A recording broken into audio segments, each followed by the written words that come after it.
At 12:16 a.m. on July 12, 1973, the Olivet, Missouri Fire Department received a report that the National Personnel Records Center in Overland, Missouri was on fire. Acting quickly, the first fire units arrived only 4 minutes later. The top floor of the sixth-floor building was already in flames.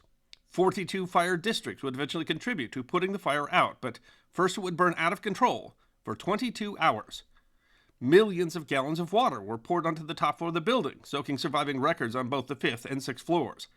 The fire had destroyed millions of records, though the exact number isn't certain. There were no copies or microfilm of the records, and no index had been made for them.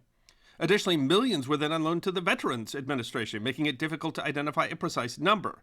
Estimates suggest as many as 16 to 18 million official military personnel files were lost. Records which included information about how veterans' enlistment, service assignments, training, qualification, awards, disciplinary actions, and more.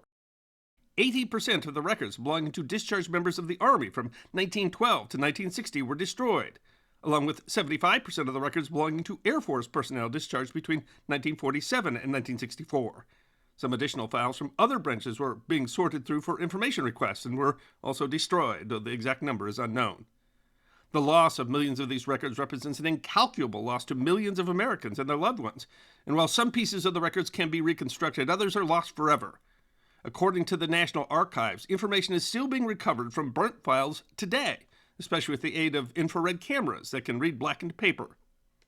Perhaps most grievously, veterans who lost medical records face significant hurdles when seeking benefits, health care, and other services that require proof of military service. Later generations seeking information about their ancestors and loved ones may never learn some of what was lost in the fire, despite all of the effort put into finding alternative resources. Investigations into the fire's cause were carried out even when the fire was still burning, but despite extensive investigation, they could not determine precisely the fire's cause, point of origin, or time of ignition.